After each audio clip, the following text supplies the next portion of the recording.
जो स्वामी है सर्व जगत का, वही सुविचारक है प्रलय देवस का। हे महामय कृपा निधि सर्वोत्तम जगदीश्वर, हम तेरी ही प्रार्थना करें और तेरी ही निकट नतम अस्तक रहे। तुझी मस्जिद से दिन भर में 5 वक्त 5 टाइम मुअज्जिन बावाज़े बुलंद आवाज दे रहा होता है, लोगों कामयाबी इधर है, कामयाबी के लिए इधर आओ, कामयाबी की जमानत यहाँ है। मैं साबित कर रहा हूं कामयाबी की जमानत कैसे है। लेकिन हम हैं जो अनसुन रहते हैं। मिसाल के तौर पर एकदम दिल जमाई के साथ, थोड़ा सा वक्त लूंगा मैं, एकदम दिल जमाई के साथ एक मुजरिम है, जब वो जुर्म करके भाग रहा होता है, पुलिस उसके पीछे दौड़ रही होती है, अफसर उसके पीछे दौड़ रहा होता है। जब वो मुजरिम भागते भागते थक जाता, जब उन्हें ये बात समझ में आ जाती कि अब मुझे छुपने का कोई रास्ता नहीं, अब मैं नहीं बच पाऊंगा, बिला तमशील वो अपने हाथ को उठा देता है ना, अपने हाथ को उठा देता है। इसका क्या मतलब हुआ? ऐ अफसर आकर मुझे गिरफ्तार कर लो, मैं अब नहीं भागूंगा, गोली मत चलाना। ऐ अफसर मुझे गिरफ्तार कर लो, मैं अब नहीं भागूंगा, गोली मत चलाना। बिला तमशील मुसलमानों अपने जहन को करीब करो और तवज्जो दो। इंसान गुनाह पे गुनाह करता हुआ भाग रहा होता है। जब गुनाह पे गुनाह करके भाग रहा होता है, एक दिन दिल में खौफे इलाही पैदा हुई, रब की बारगाह की तरफ रुजू हुआ। सबसे पहले इस्लाम के तरीके के मुताबिक मुंह हाथ धुला, मतलब वजू किया, रब की बारगाह में खड़ा हुआ एकदम दिल जमाई के साथ। मैंने कहा है कामयाबी की जमानत मुअज्जिन पुकार रहा होता है, लोगों कामयाबी इधर है। मुंह हाथ धोकर मतलब वजू कर कर रब की बारगाह में खड़ा हुआ है, बहुत सारा गुनाह लेकर के आया है। रब की बारगाह में जब खड़ा हुआ है तो सबसे पहले अपने हाथ को बुलंद किया है, ए अल्लाह मैं अब कोई गुनाह नहीं करूंगा, मतलब तकबीर तहरीमा, ए अल्लाह मैं अब गुनाह नहीं करूंगा। हाथ को बांधा है, रब की तारीफ बयान किया है, हमदो सना बयान किया है। रब की तारीफ बयान कर लेने के बाद, हमदो सना बयान कर लेने के बाद बिल्कुल आजिज़ी इंकिसारी के साथ आया है। गुनाह पे गुनाह करके थक चुका है, अब आया है अपने माबूदे हकीकी की बारगाह में। ऐ लोगों, जब अपनी माबूदे हकीकी की बारगाह में आया है तो क्या कह रहा है, सुनो अगर सुनना चाहते हो तो। चित्त रख जिस पथ पर तेरे क्रोध की अग्नि वर्षा हुई और पाप योगाद वंश हुआ। समझ गए तो बोलिए सुभान अल्लाह, वरना ज़बान चेंज करूं। बंदा मोमिन है, गुनाह पे गुनाह करके थका है, तौफीक मिली है, रब की बारगाह में खड़ा हुआ है। जब खड़े हो गए रब की बारगाह में तो कहना होगा Allah beginning with the name of the most gracious the most merciful, all praise is to Allah the lord of the creation, the most gracious the most merciful, honour of the day of recompense you alone be worship and frog. कहना होगा क्या मतलब? अब अपने जहन को करीब करो, बंदा मोमिन रब की बारगाह में खड़ा हुआ है, बिल्कुल आजिज़ी इंकिसारी के साथ।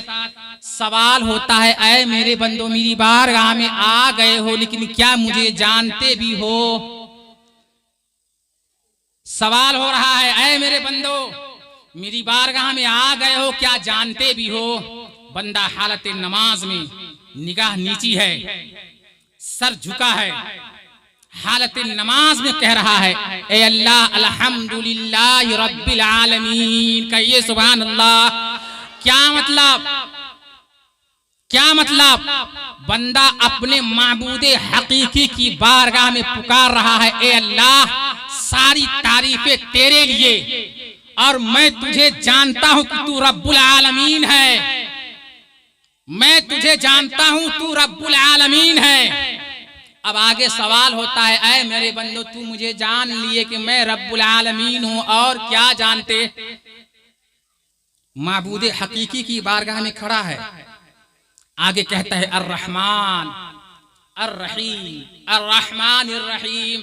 ए अल्लाह मैं गुनहगार जरूर हूँ, सियाकार जरूर हूँ, बदकार जरूर हूँ, लेकिन तू रहम करने वाला है। मोहब्बत से बोल ये सुभान अल्लाह, तू करम करने वाला है। अब सवाल हुआ, ऐ मेरे बंदो, तू मुझे जान गए हो, क्या तू मेरी ताकत को भी जानते हो? मेरी ताकत क्या है? ये राजो नियाज की बात कहाँ हो रही है? हालत नमाज में हो रही है। बंदा अपने रब से कह रहा है। सवाल हुआ, ऐ मेरे बंदो, क्या तू मेरी ताकत को जानता है? मेरी ताकत क्या है? बंदा हालत नमाज में कहता है, मालिक यौमिद्दीन, ए अल्लाह तेरी ताकत तो ये है कि तू रोजे जज़ा का मालिक है, जिस दिन कोई पूछने वाला नहीं होगा। आदम अलैहिस्सलाम से लेकर के कयामत तक के सारे इंसान जब जमा होंगे, सबकी जुबान पे नफ्सी नफ्सी का आलम होगा। ए अल्लाह तू उस दिन का भी मालिक है, तेरी ताकत तो ये है कि तू रोजे जज़ा का मालिक है। इस तरह राज़ो नियाज़ की बात होती है। पहले तो बंदा ने इकरार किया है, ए अल्लाह तू रब्बुल आलमीन है, तू सारी कायनात का रब है, और रहमान भी मान लिया, मतलब रहम करने वाला भी मान लिया। उसके बाद रब की ताकत का इकरार भी कर लिया है। उसके बाद अब सवाल होता है, ऐ मेरे बंदो, बड़ी मीठी मीठी बात कर रहे हो, मेरी बारगाह में आए हो, बहुत दिन पे आए हो, लेकिन आए हो, मीठी मीठी बातें हो रही है, अब क्या चाहते हो?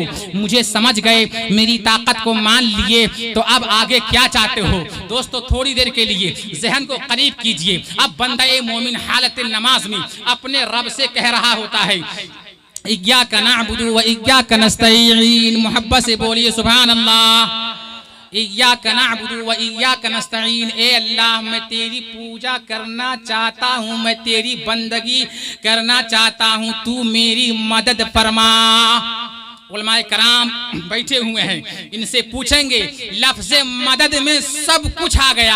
अब जब आप इय्याका नअबुदु व इय्याका नस्तईन के रटा लगाओगे और रब की बारगाह में आजिज़ी इंकिसारी के साथ जब ये पेश करोगे, ये ज़र्ब लगाओगे, इय्याका नअबुदु व इय्याका नस्तईन के रटा लगाओगे, तो मुफस्सिरीन कराम की बारगाहों में आओगे तो मालूम पड़ेगा, ये भी साबित होगा, ये आप कह रहे हो, ए अल्लाह मैं किसान हूँ, इस साल बारिश नहीं हुई है, मेरे खेत को लहला दे। इय्याका नअबुदु व इय्याका नस्तईन के तफसीर में ये भी आ जाएगा। इय्याका नअबुदु व इय्याका नस्तईन की जब रट लगाओगे तो ये भी आ जाएगा, ए अल्लाह मैं परेशान हाल हूँ, मेरी परेशानी को दूर कर। ए अल्लाह मैं तंगदस्त हूँ, मेरी तंगदस्ती को दूर कर। ए अल्लाह मैं बीमार हूँ, मेरी बीमारी को दूर कर। जब आप अपने रब की बारगाह में इस तरह आजिज़ी इंकिसारी पेश करोगे और जब रट लगाओगे, इय्याका नअबुदु व इय्याका नस्तईन, ए अल्लाह मैं तेरी बंदगी करना चाहता हूँ, तुझे पूजना चाहता हूँ, तो मेरी मदद फरमा।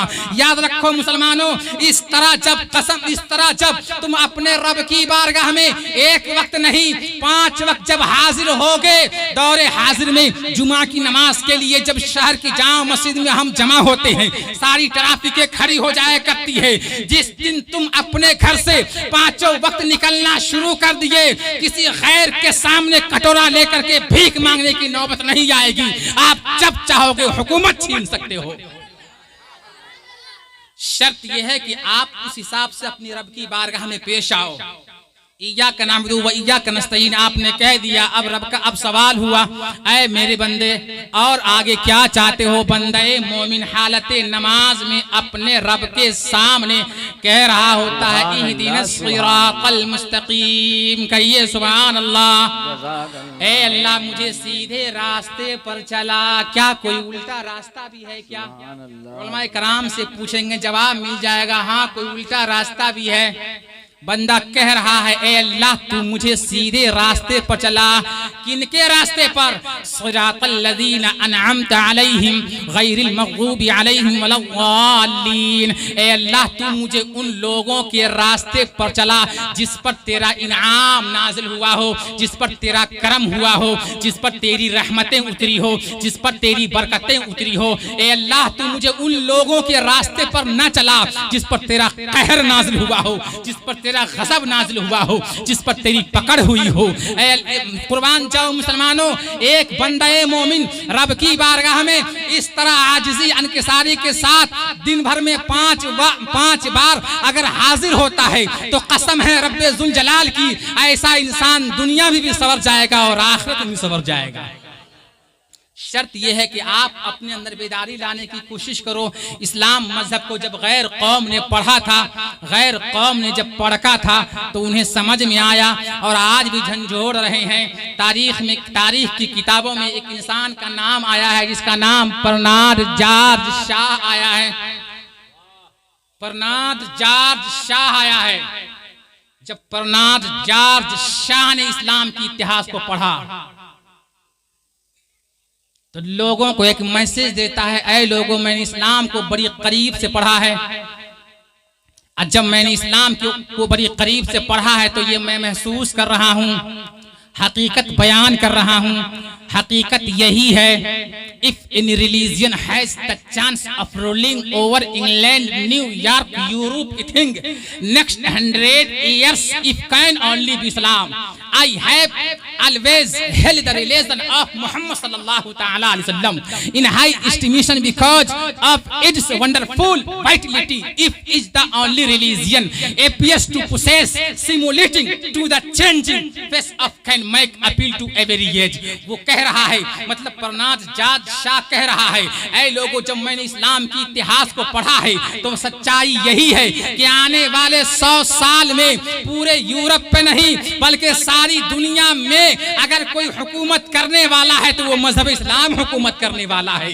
लोगों ने जब एतराज किया, ऐ बर्नार्ड जॉर्ज शाह, तू मुसलमानों की बोली क्यों बोल रहा है? तो ईसा अलैहिस्सलाम को मानने वाला है, तो ईसा मसीह से ताल्लुक रखने वाला है, मुसलमानों की बोली क्यों बोल रहा है? तो उसका जवाब होता है, मैंने हक्कानियत बयान किया है और सच्चाई यही है कि आने वाले वक्त में बिगड़ी हुई कौम का मिजाज बदलने की कोई ताकत रखता है तो वो किसी और मजहब में नहीं है। जो मजहब मुसलमानों के पैगंबर मोहम्मद रसूलुल्लाह ने लेकर के आया है, उसी मजहब के अंदर वो ताकत है कि आने वाले वक्त में बिगड़ी हुई कौम के मिजाज को बदल सकता है। दोस्तों, कहना मैं ये चाहता हूँ कि गैर कौम है जो हमें झंझोड़ रही है, गैर कौम है जो हमारी इतिहास को पढ़ रही है, गैर कौम है जो इस्लाम को पढ़ करके इस्लाम को समझ रहे हैं। एक आप हो जो महफिल में भी बैठ रहे हो तो सर पे टोपी नजर नहीं आ रही है, जबकि आप मौलाना अब्दुल मालिक साहब से बारहा सुना होगा कि मुसलमानों अपने सर पे टोपियां रख करके चलो, मुसलमानों अपने सर पे टोपियां रख करके चलो, ये मुसलमानों अपने सर पे टोपियां रख करके चलो, दुश्मनों का कलेजा चीर डालेगी। तो मुसलमानों अपने अंदर पहचान लाओ और जो आपकी पहचान थी उस पहचान को भूलने की कोशिश न करो। मैंने खुतबा के बाद जो कुरान पाक का एक टुकड़ा आपके सामने रखा, वह अम्मा बिनिअमति रब्बिका फहद्दिस, तुम अपने रब की निअमतों का खूब चर्चा करो। तुम अपने रब की नियमतों का खूब चर्चा करो। क्या मतलब हुआ? मुसलमानों जरा सा गौर करो, परवरदिगार आलम ने आपको पैर से लेकर सर तक तमाम नियमतों से नवाजा।